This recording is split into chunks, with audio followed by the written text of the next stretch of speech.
Doug did his work with his colleagues on the online system at SRI, but their work enormously influenced what happened in the early 80s at Xerox Palo Alto Research Center, and that, as we know, led to things like Lisa and Mac at Apple, which in turn led to Windows at Microsoft, and so on. So there's an enormously visible trail from Doug to our industry as it exists today. And I hold him and his group personally responsible, in the good sense, I want you to know, for building augmentation systems to do outline and hypermedia editing of a very fancy kind, for computer-supported collaborative work, for inventing the mouse and two-handed input and TV display technology, all in the 60s, folks.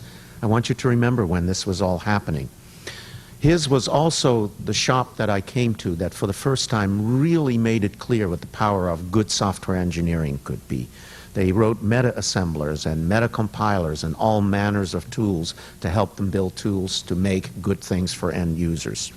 But he also thought about how tool building should help the end user. He thought about the process of introducing new tools and how processes must change in the organization, how the organization itself had to evolve to make use of the tool. Got us familiar with the term bootstrapping, Bootstrap Institute, bootstrapping yourself and your organization. He and his people put on what is still today, in my mind and other people who remember it, the mother of all demos. It is still unsurpassed. It happened at the Fall Joint Computer Conference. It was beyond bleeding edge, and it came off beautifully. We're going to be privileged to see a little footage from that in a moment. And finally, very personally, after I learned about him, I was privileged to spend a couple of days in his lab stealing his best ideas and implementing many of them in our next hypertext system called FRES in the late 60s. Doug, it's a thrill for me to welcome you here.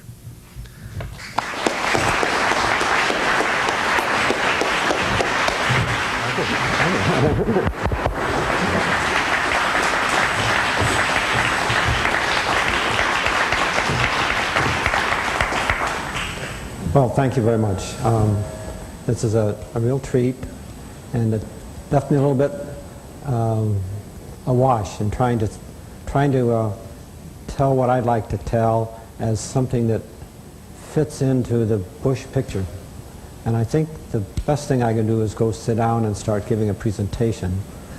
One thing, though, I can tell you is my first introduction to the Bush thing happened just slightly less than 50 years ago, maybe 3 or 4 weeks less than that, that there was a young sailor boy that was plunked down on an island in the Philippines to await assignment to some local area work. He was an electronic technician, and he'd been through years of electronic technician training and shipped out. And very interestingly, that just as his ship was backing out and steaming around the San Francisco Bay to go out, there were many, many whistles and toots and everything else, and we thought, gee, do they celebrate everybody leaving that way? And turned out it was VJ Day. And so 68 days later, at 8 knots, we got out to the Philippines, etc. But in waiting around for a week or something like that in that camp, right, part of the jungle, I wandered around one day and I found this Philippine hut. They really are up on stilts, and animals live underneath. And it was all nice and clean, and it said Red Cross Library. So I climbed a little ladder, and it was a very pleasant room in there, about 20 feet on a side. It actually was a very nicely outfitted little library. And with the thousands of Marines and sailors around like that, there wasn't a single other person in it. So I spent many hours in that. So I found that Life magazine article on Bush, and I always remember it was very exciting to see that. And I'd have enough technical training by then to look at it and think about it, etc. So it didn't become an impact thing that drove me the rest of the time. What I'd like to do is go sit down here now and tell you the stories of what to me the potential is. And I would very, very much like to have been able to work with Bush and talk to him. And I tried once sending him a letter and sort of an outline draft I'd made, and I didn't hear back from him. This was in 1962, and somebody had told me that he's already so old and he really was in a rest home or something and probably wasn't returning. Well, turns out he lived another 12 years and published books, etc. So,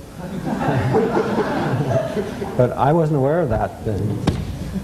One of the things that you have to realize is living way out there in the Palo Alto area, that you tend to feel that MIT was the center of the universe then, and then just to prove it, that I'd worked for years by 1962, 63. Really, my push started in 1951 about committing a career to trying to do the most to help humans cope better with complexity and urgency.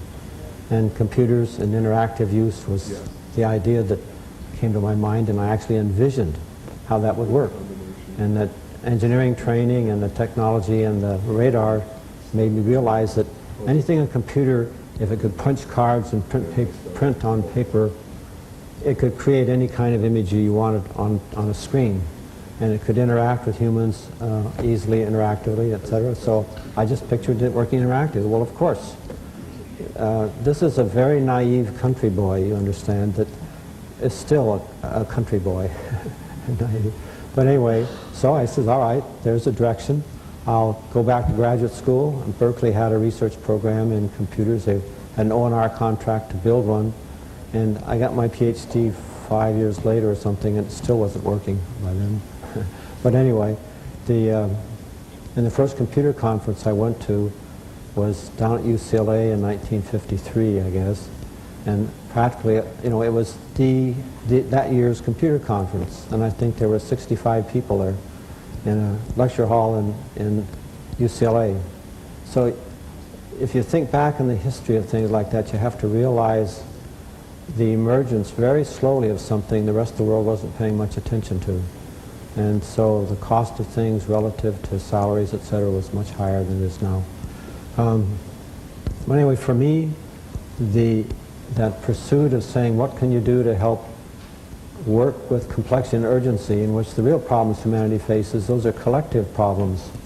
And so from the beginning, it was the collective capability of people to cope better. And so I don't have time to go into all of the odyssey through the years, but I SRI until 1977, then SRI sold the rights to this NLS system out in the commercial world. Otherwise, we lost our research and they were going to dismantle it, so we got a chance to take it out, some of us. The rest of the people went to Xerox PARC. So we lived in the commercial world selling the service of this system out to TimeNet and ARPANET. And a lot of pilots, it was built to support people and work. And then McDonnell Douglas bought Timeshare and TimeNet in 1984, which gave me the opportunity to go knocking on the doors of this heavy industrial domain, talking about the kind of things that I'd been wanting to do for a long time and had built.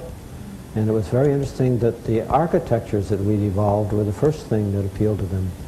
It's essentially a very sturdy prototype of the client-server model with very special ways in which you could deal with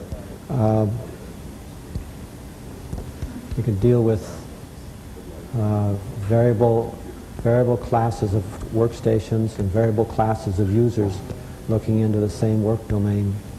But then they got interested in the hyperstructure groupware things too, and that just opened people's eyes immensely. But during all that time, we built a system to use it, and it evolved under constant heavy use to do all of our work.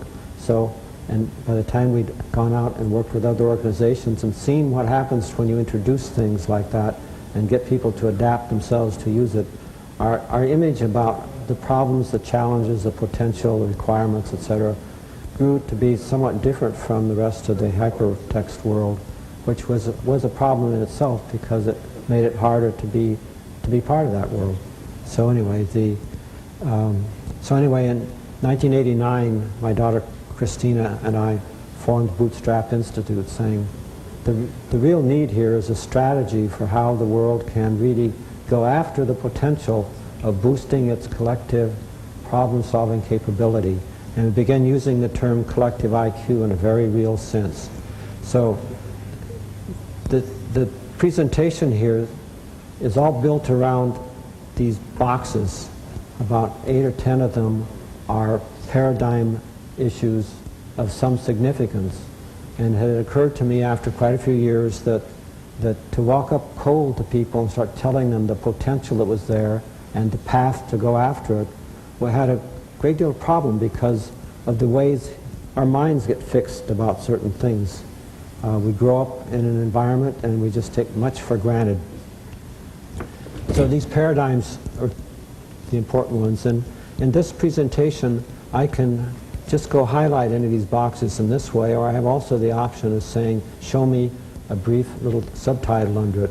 So I'll march through the subtitles to give you an orientation, and then dive down underneath some of these boxes more deeply to give you the kind of presentation. So the way of characterizing the objective here really is high performance organizations. That means their ability to cope with complexity, etc., whether it's developing new products or coping with national issues. And if you're going to make a really difference in that, it became apparent very early in my studies, by the early 60s, that you had to deal with the whole capability infrastructure of an organization. Not just think you could make some high-level capability improve a lot by some veneer layer thick new technology. No, and in fact, really with all study that, you realize that with all the technology you bring in, it joins the ranks of a lot of artifacts and tools through all the centuries, any one of which being introduced, if it's any significance, makes a difference in human organization, structure, conventions, a lot of things there. So the real thing is the whole that augments the native human capability is the mix of these both in a coherent system. And the focus on tools alone, if you're going to talk about very significant improvements in the technology, that focus is not enough to just on that. So we'll go into more of that later. And then the need for a pragmatic way in which both sides of those are going to co-evolve. The human system side has just evolved organically through all the centuries without much explicit attention. But when the technology started to erupt in the Western world with explicit focus on it, etc., then it sort of, that was driving the world, and the rest of it followed. And so one says that's going to be a very complex issue and problems. If we're going to invest a lot in evolving our organizations, etc., it'd be nice instead of step-by-step investments if we had some way to invest in that change that compounded. There'll be a huge social investment really in this change. And so the technology side of it may only be 10 or 15% of the total cost, if that much.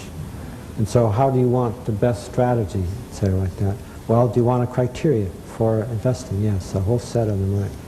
So what came out of this in the end was it'd be very important to pay attention to the infrastructure of the way our improvement processes and change processes work, which is a very haphazard way as it is now. Turns out that if you're looking for sort of the most payoff investment criteria, that paying attention to the improvement infrastructure gives you a real chance to get a hold of a strategy.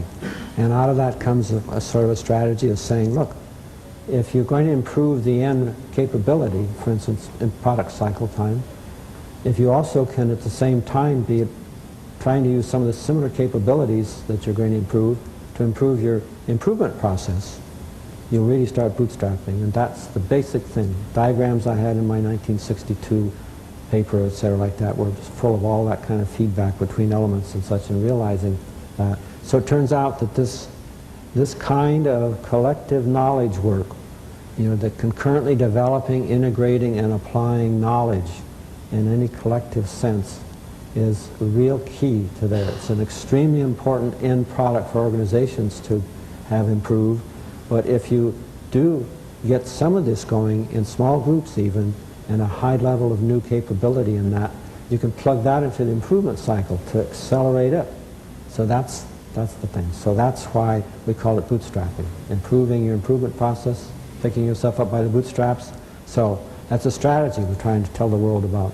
So, yep, the old guy is still pushing like crazy. It's nice thing. So then you find out if whatever technologies or capabilities you're bringing in there, they have to have essentially global interoperability, that this is really going to be a collective thing. The conventions that they were showing about in documents, about footnotes, how you cross-reference things, make indices, tables of contents, those are conventions that go along with the technology of the time. You bring in a brand new technology and there's a new set of conventions that you want to adopt to take advantage of those. And those in turn are dependent upon the structure and conventions by the electronic form of the documents. So those have to grow into something globally interoperable. And as they get those standards, they don't want to be derived by shallow sort of potential uses, because there's a very deep, very broad, very high performance in the end collective capability you've got to pay attention to. So the pursuit of something called an open hyperdocument system under there is a very, very high order business to be attending to. So we say, and how should that be done? So it really needs to be done in a pursuit that's working towards this kind of goal. So a very interesting item here becomes, how do you start best deploying early gains? And down there you realize early gains aren't necessarily going to be the most payoff if you try to bring everybody in the organization up. But if you can bring special teams of people up where you really explore the potential, and they have a role in the organization as it is now, there's a lot of reasons that, from our experience, will just make that be one of the high payoff things to consider. So you have choices all the way along of what you improve and where you invest the actual improvement capabilities that you've gotten. So in the end, it comes out to be networked improvement communities are strategically an extremely important sort of thing. That you get a community of people trying, that they're going to share the improvement pursuit within that community. You get them connected to a network, and you give them these new capabilities so that they can cooperate upon that improvement process. So it says, great. Especially if you want to say, hey, what about the pursuit of this Kodiak stuff? Why not do that in this same sense as an improvement community? And at the same time, you're really pushing the best open hyperdocument system potential you can. So that seemed like such a glorious kind of potential thing to do, that's why we started the Bootstrap Institute, to say to people, look, there really is something there we can go after. And the company that learns best to do this is going to be ahead. The country that learns best how to go after this is going to come out ahead. And maybe even mankind. How much will it impact the chances of survival of a human race that so far isn't paying much attention to keeping its world something that is a long-time survival environment? And social problems, economic problems, political issues and problems, psychological ones, many kind of issues there are really severe, and they're put to test our collective capability, which, if you look at it, isn't a very good scheme. So I'll go down under this box a little bit to check this thing like this, that in the early 60s, after a decade of having this dream of gold and doing other things in the way, but I got a chance to start trying to write a framework paper about, hey, how can you really augment?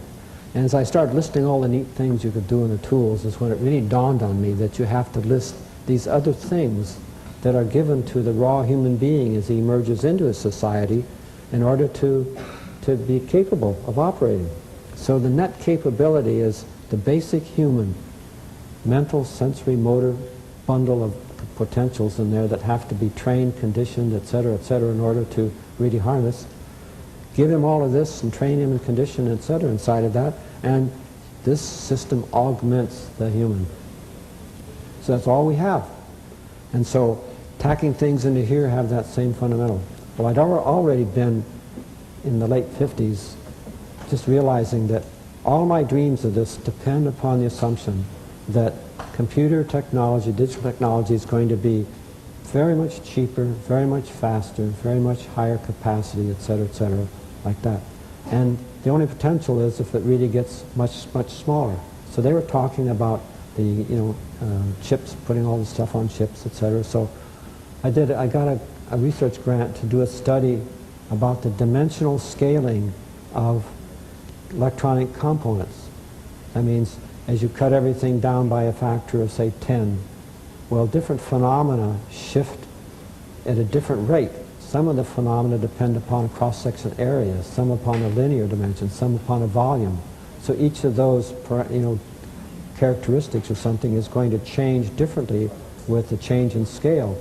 If you have a device that depends upon the interrelationship of this phenomenon and this phenomenon, as things get smaller, they just might get out of contact, and they really will. An airplane won't fly just by making it, 1/10 the scale, unless you keep a certain combination of parameters constant, etc. So one of the things then I read was in biology, a lot of interesting things about the scale in biology, why north of Spitsbergen there aren't any mammals smaller than a fox. Well, it turns out that the surface area to volume increases as you get smaller. You make something half the size, it's got 1/4 of the surface area, but 1/8 the volume. So 1/8 of the volume's got to generate, with its metabolism, the heat to lose over a quarter that, you've got twice as much space per unit volume, surface per unit volume, to have to support heat. So you get down to a certain size, you can't do it. And many other things. So one of the real lessons of that study, well, it's interesting to know, I became convinced, okay, semiconductors are going to run out of gas at a certain size because of just basic phenomena, right? But there are a lot of other phenomena that will start being able to effective. And so the whole push in nanotechnology is just exactly right. So there are inevitable things going to start happening like that, so that the speed, price, cost, everything are just going to, we haven't even started yet. So on the right, you look at things on the right side there and say the change in scale of capability on the right of the tools we're going to be able to have and the domains they can operate in, and the pervasive impact in this side are going to be of a scale change we've never experienced before in history. When a terribly, terribly, terribly primitive people found they could harness fire, or find they could put skins together and make clothing, or make shelters, those are very significant high-scale impacts on their world, and the left side would change a lot. But since history started and we became aware of how the left side here can change, we've never had to accommodate something such a big transition then. So we're totally unprepared. And if we were prepared just because of scaling phenomena, we'd start looking up and down all this thing and say, what are the candidates for change in almost any category in the human system? And you find it's ripe for candidates for change, and they may do it. So one of the problems, though, that's been occurring is typified maybe by 1975, when the world started talking about office automation. That's what we're going to do over here, automate the office. So this NLS system sitting over there, my God, what a crappy mix of things that has, so hard to learn, etc. Oh, that's way off the beam, see? But it isn't. We're going to be augmenting over here, which means looking at a particular potential over here, you don't look at it. You shouldn't look at it just how it fits today. How does it fit into different conventions and practices, etc. You got to look and say, well, how are we going to evolve? So it's this human augmentation system plus people gives you that capability infrastructure, and that's an extremely important sort of thing to do. So anyway, it was that perspective that led us then into saying essentially what you're going to talk about is this dynamic knowledge repository, and browsing and editing.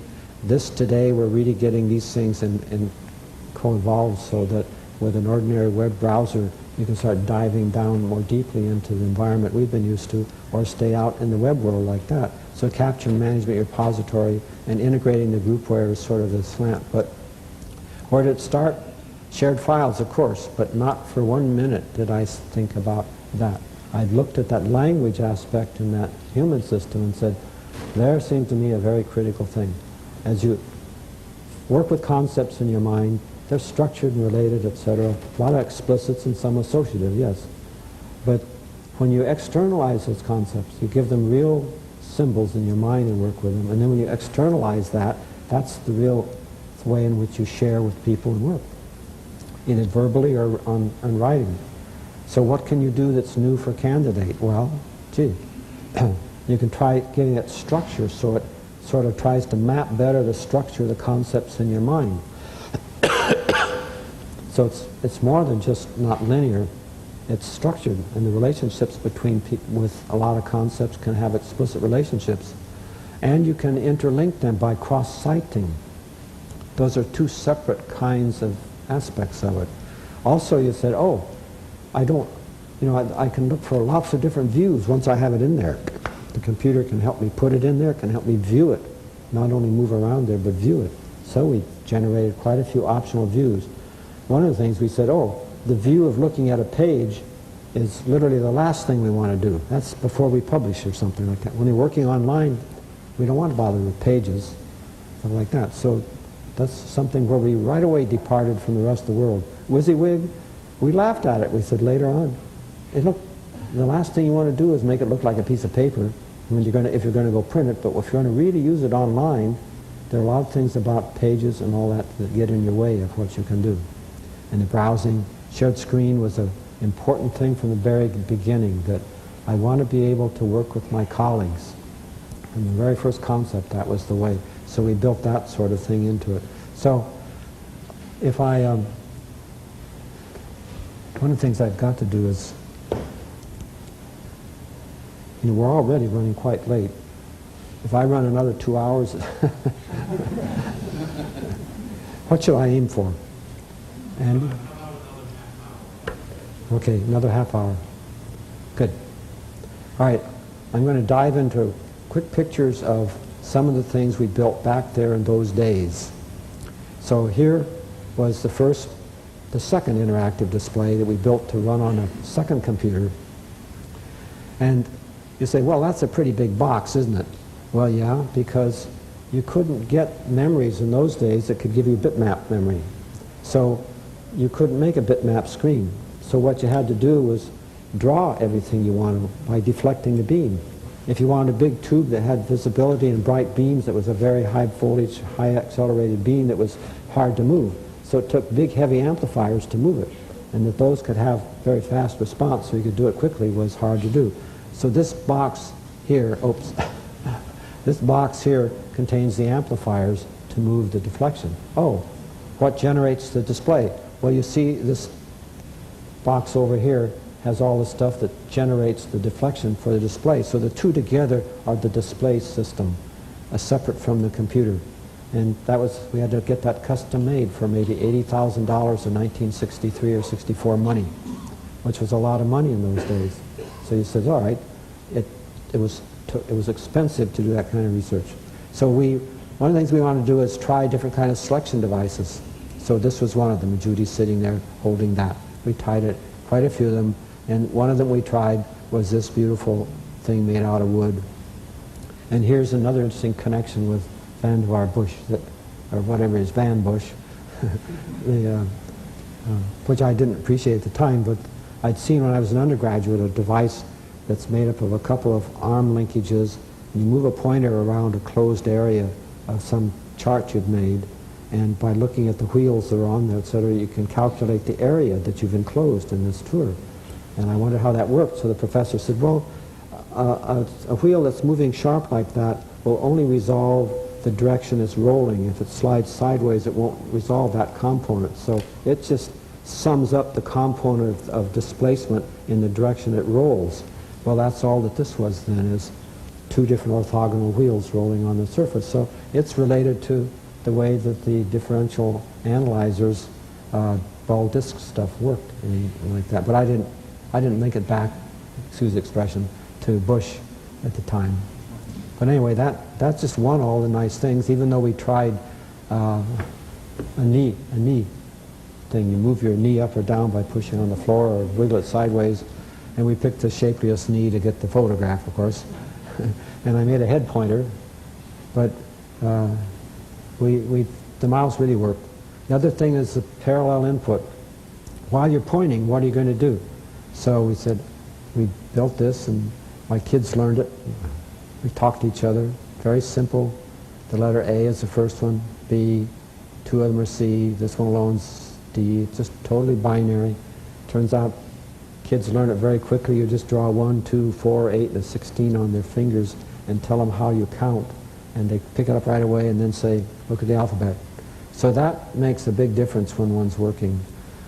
In 1967, we actually had a system going where we were having online meetings this way.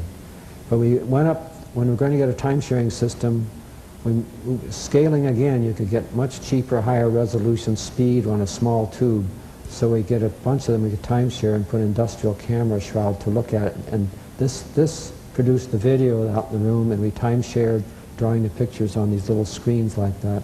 And so that was an innovation that let us get a laboratory equipment out there. And so merely having 2 big frames like this are, display generator for 12 workstations out in the lab, and it took a lot of maintenance. You have to realize that. But out in the laboratory, a simple monitor and a key set and a mouse and a keyboard, these were standard sort of ways. And standard because of the way things operated was, well, we experimented with different interfaces, but this is the typical way. Sit there with mouse, key set, and shift to the keyboard when you get long literals. But the speed of operation, I don't think has been equaled since. And so I may be one of the first people in the world that had a private workstation in the office just to do my daily work all the time. And the other people worked out in this bullpen out here with all of them. That was a really interesting social thing, which was an important way in which everybody learned together about how to run it. Well, we wanted to give a show of that 1968 thing, so we borrowed some of the cameras and get a tripod up there and borrowed people to come help make camera working. And up in the Brooks Hall in San Francisco, we had a big video projector that could put something on that screen. You could see a little bit of it now that you could read from the back of the auditorium. And we had to we had to lease newly, and go out and put temporary video links from SRI to the 35 or 40 miles up the city to run this thing. And up in the front, I was sitting at a console there, and there was a camera above looking down, and another one mounted on the console looking at me. And in the back of the room was our director, Bill English, who put all this together. And so while it was running, I could be demonstrating things and talking. And so we'll run a little bit of this footage. And you have to realize that it's the system we had been using and working with. So it could be used both as a presentation thing and as a work example. The world's first picture of a mouse. This was moving there on one half the frame. You could see the cursor moving on the other. And the way in which the controls would work was also pictured like that. And one of the things that was important, well, Jeff Rulifson had been with us a couple of years by then and was responsible for a lot of the architecture underneath. And he showed up today, sitting over here, who now works at Sun. So he came online, and unfortunately, when I took 20 minutes of clips from that hour-and-a-half video and put them together, I picked when Bill Paxton came to share screen on it instead of when Jeff would, or you could have seen that. So let's run a little bit of that video, please. And so this is 1968, and if I'd known Bush was still alive and active, we made 3 I years. hope you'll go along with this rather unusual setting, and the fact that I remain seated when I get introduced, and the fact that I'm going to come to you mostly through this medium here for the rest of the show. And I should tell you that I'm backed up by quite a staff of people between here and Menlo Park, where Stanford Research is located, some 30 miles south of here. And if every one of us does our job well, it'll all go very interesting, I think. The research program that I'm going to describe to you is quickly characterizable by saying, if in your office you as an intellectual worker were supplied with a computer display backed up by a computer that was alive for you all day and was instantly responsive, instantly responsive to every action you had, how much value could you derive from that?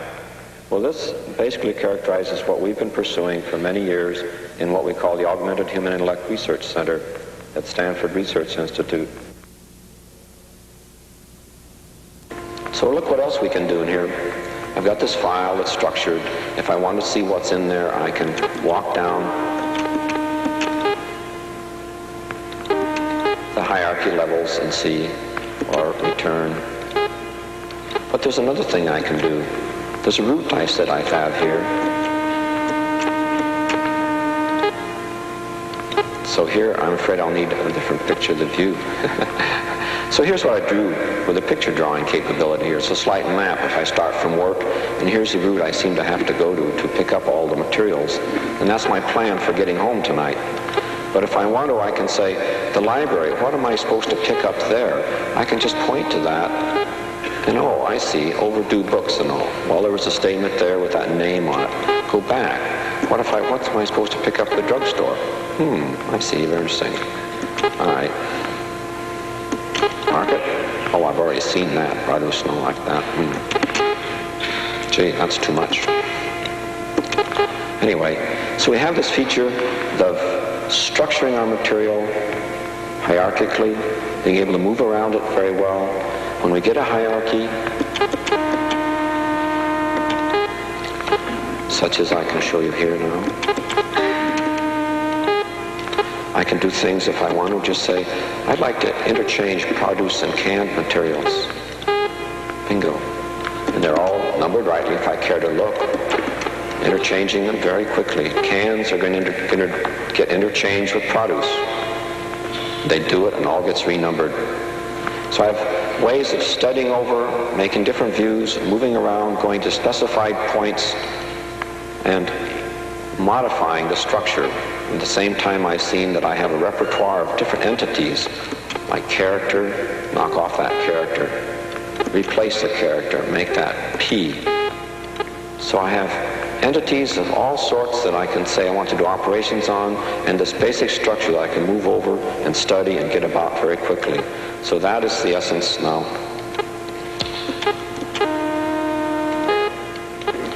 That's the essence of the tool we have. There are a lot of details that I've left out for you. And now I'd like to stop a minute and just make sure you understand we're shifting from illustrative material to the real working stuff, in case you wouldn't recognize it otherwise. We've used this tool to do our daily work, and our system has been built, this time-sharing system, for about 6 months now. It's been working. And in that time, we've gone from getting 1 console to getting about 6 working now, with 6 more due the rest of spring. This is our 4th computer in which we've had this kind of a system, so we've learned a lot about the user features we want and how to be fairly skillful. But this next step about learning how, when you're faced with having this in your office all day, as I now do, in a very exciting sense, how do you put that to work for yourself? How do you organize your files? What kind of things do you do? So, to get going on this, let's switch away from the tool we have here and talk about some of the general features of the program, some of the ways it's built, and get back a little later to the nature of our usage of it. So that program involves about 17 people together with the special laboratory facilities we have. It's sponsored by government agencies exclusively, ARPA, NASA, and RADC now, and in the past, AFOSR and ESD, and these were the people that first grub-staked us many years ago.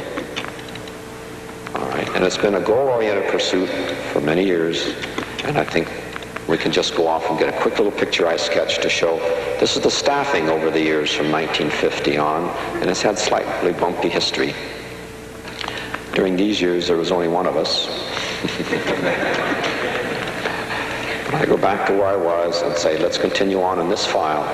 That link took me out to a different file, to a statement for that view, and I jump back to this file where I was, and now within this file I make a link to another to say, the HIRC is pursuing these goals.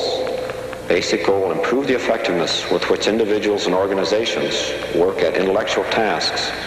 What does their effectiveness involve then? Better solutions, faster solutions, solutions to more complex problems with better use of human capabilities. Really thinking about that.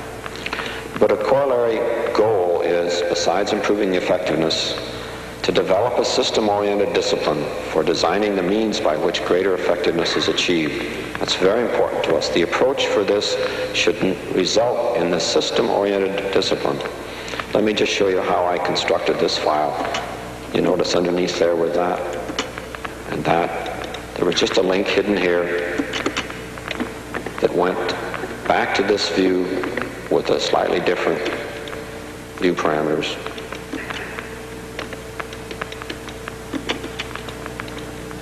To give you that view. All right, there's another one hidden there. It says the general approach for us, empirical.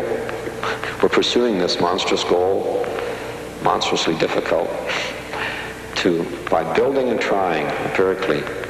And we're approaching it evolutionary-wise because we feel that it's a whole system problem. You need to get a person in that environment working and looking at the many aspects of his working system that are involved in his effectiveness. That's many more things than just these computer-aided tools. In a large system like that, we need to do it evolutionary-wise because we can't be analytic enough about it at any one point to decide what best our next thing should be. We can only decide from here, as well as we can analyze it, where we can invest our next resources to get the most return at an increase of the effectiveness of the system we have. And this item down here is the term bootstrapping applied in a slightly new sense. We're applying that to our approach, where we're saying we need a research subject group to give them these tools, put them to work with them, study them, and improve them.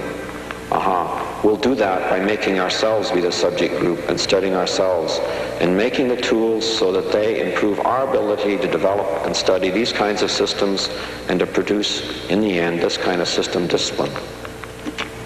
So it's a struggle doing it that way, but it's beginning to pay off.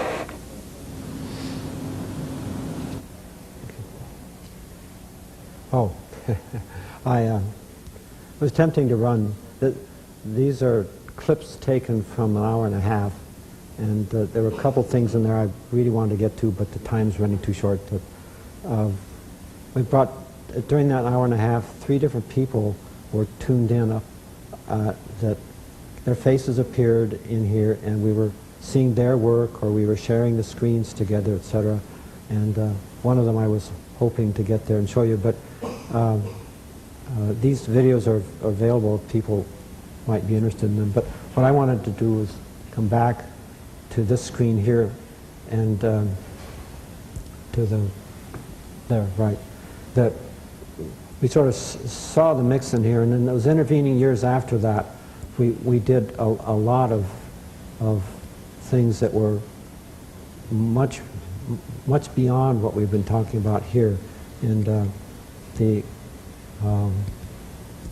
when we got here and we were talking about this is the kind of thing we displayed at the time here, and they were shared files, and our software was all being done that way.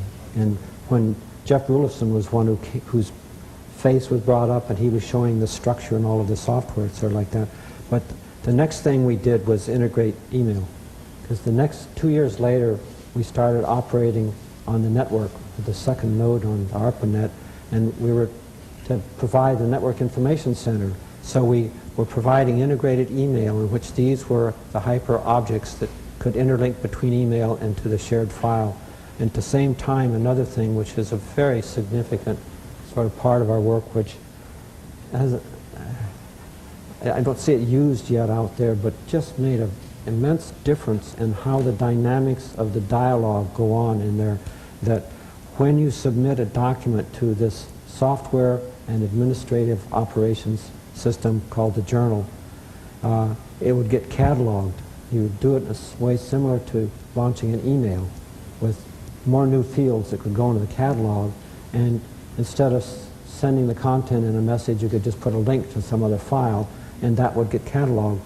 And then the system guaranteed that any time ever more you access that by a link or any other way, you were guaranteed you'd get what the author published on that time. And the publication was not just a year like they are now, but a day and a minute down there, because a few minutes later somebody could have put a response in that cited yours, etc.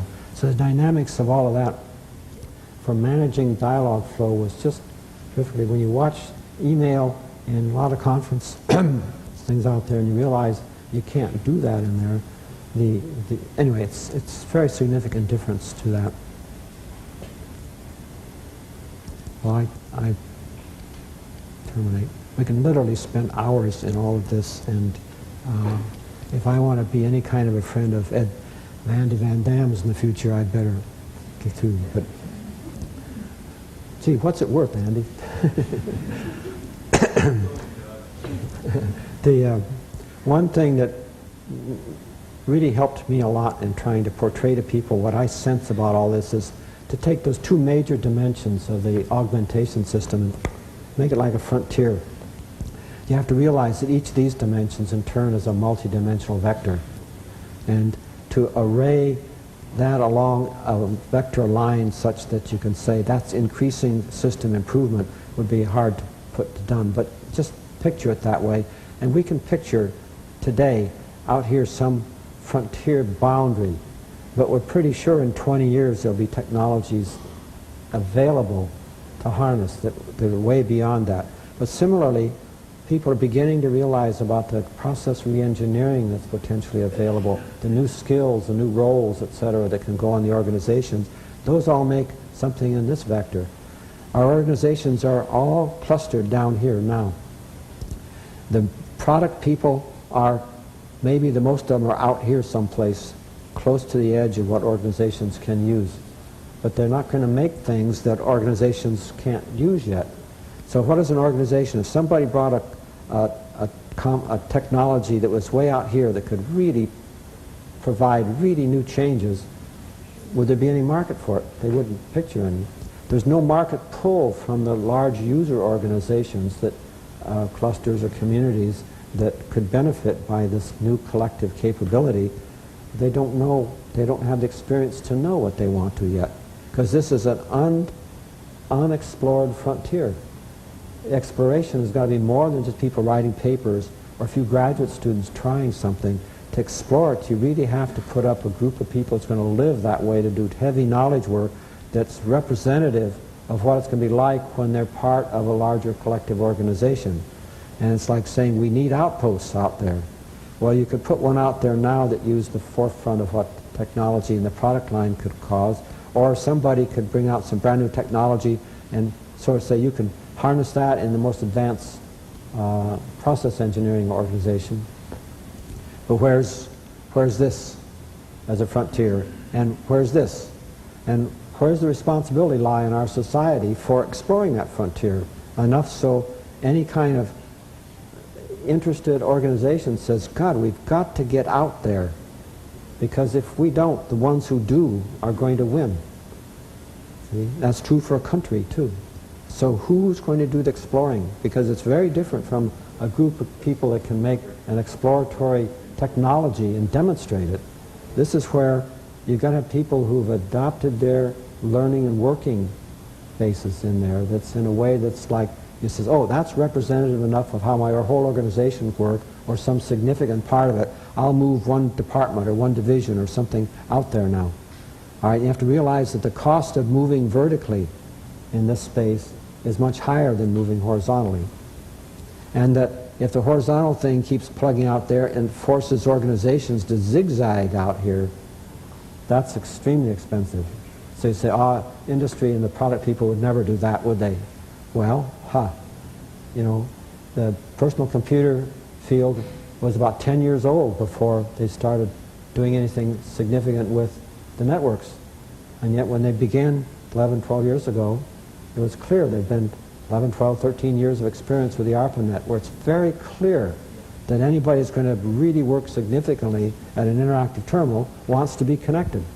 And yet there was no provision for it. In fact, it was rejected very adamantly by, it's sort of like the guy that went around and says, oh, geez, none of the girls in this county want to get married. How do you know? I asked them. So it's sort of like, I asked these guys, how about connecting? And I'd get very flat pictures that that's not what you want to do. Well, anyway, that's 10 years of lost opportunity for our society to start learning how to harness all this, thinking about it, etc. So we've got to do better. And who? So there's several possibilities. You know, cooperative, collective, end-user organizations or communities that get together to start investing in it. A government role could be in there too. A government role could be there to say, let's if we get communities of users that say, hey, enough of us are significant going to want to set up an outpost, that they could start underwriting some of the technology here that could do that for that group if they get the feedback, so they co-evolve together. Because there are endless places in the military and the rest of government where you could apply much improved collective capability. So that's the end of my presentation for all this. And I really kept wishing now, more than ever, that we had cans, three half-hour cans of 16-millimeter film were what resulted from that presentation in '68. And I really wish I'd known that Bush was still alive and active, and I would have sent that to him, because it could have made a lot of difference, at least for me, to get connected with him like that. So great deal of respect for what he did, etc. And I wish I hadn't had to go off somehow on sort of a lone vector of this. Okay, that's it. Andy, are we still friends? Keep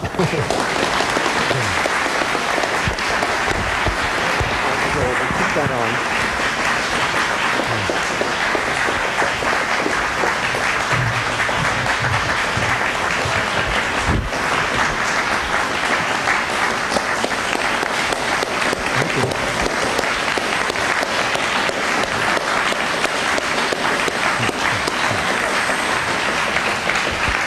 Mr. Modesty, as always. What I'd like to do is, since Doug quit exactly on time, is give him the 10 minutes he earned for Q&A and some interaction with the audience. Do us a favor and please go to the microphone, identify yourself, and speak up so that you can be recorded for the record. Of course, you can always just pass on it and we can quit. Anyone to the microphone? Bob Kahn. Doug, if you had sent those reels of tape to Vannevar Bush, what kind of reaction do you think you might have gotten back? Well, that's a very good question, Bob. I'm sorry you asked it.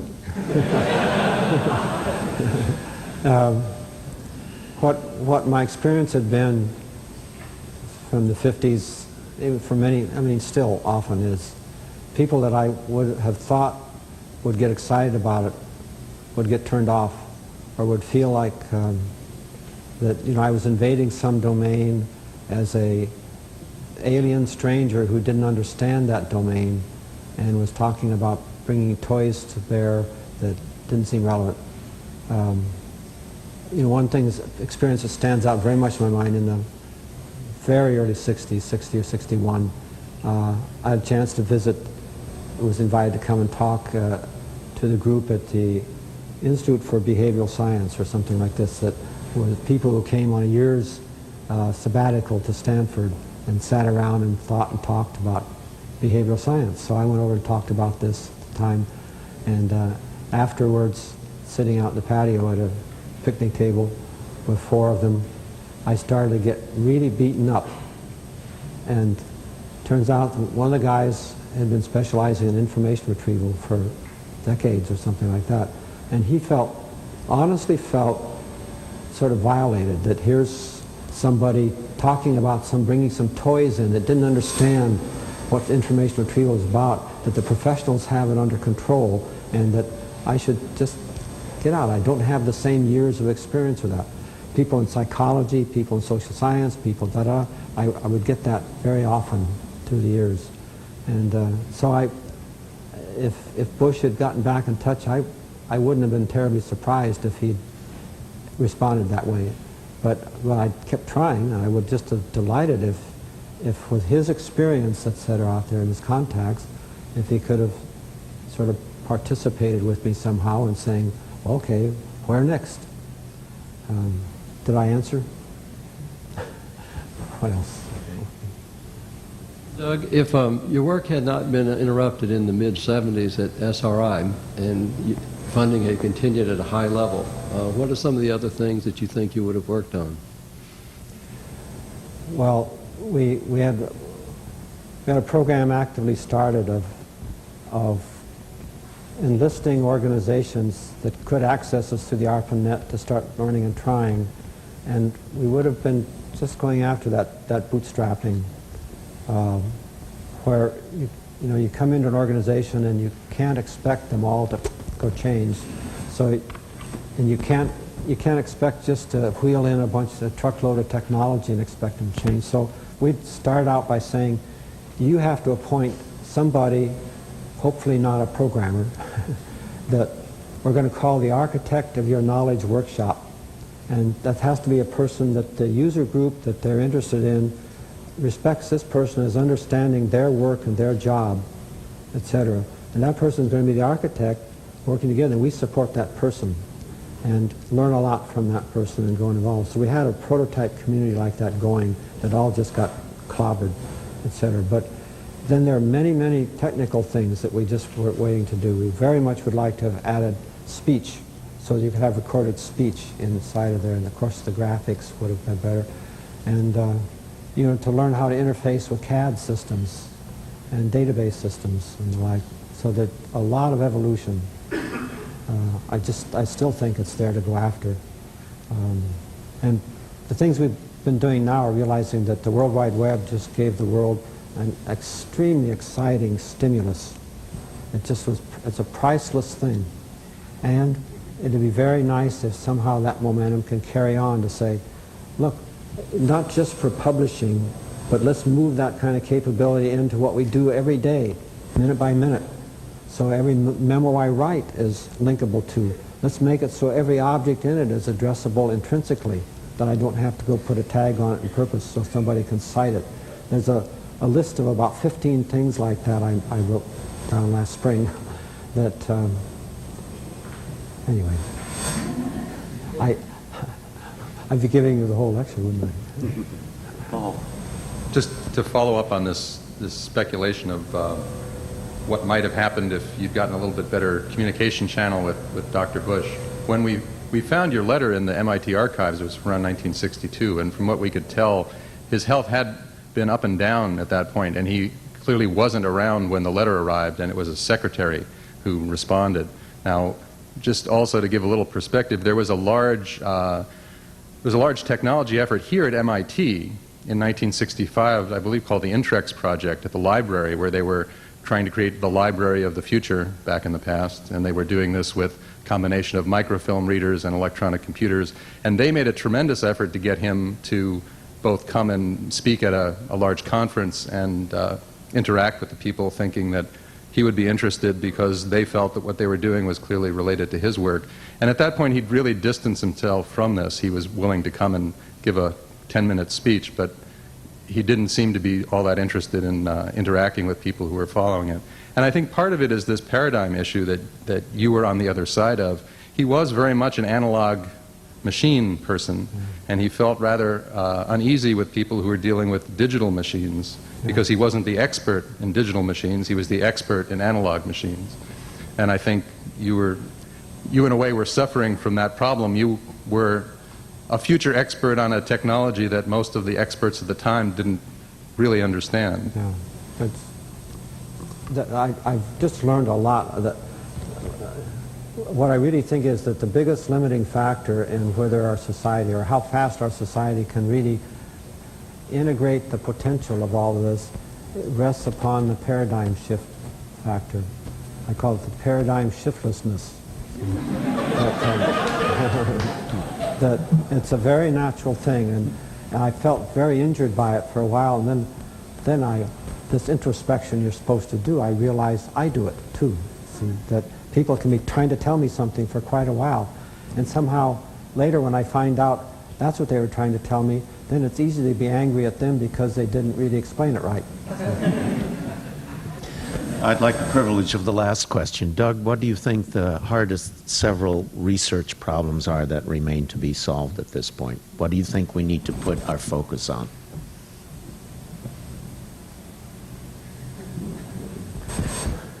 Well, I think it's the research environment is the biggest thing, is getting it where you've really got groups of people that are committed to really change, and in my sense, to get them, you almost have to recruit, advertise, recruit, and put through basic training and equip and train like you would if you said, I'm going to take a bunch of flatland people and train them to be ski troop.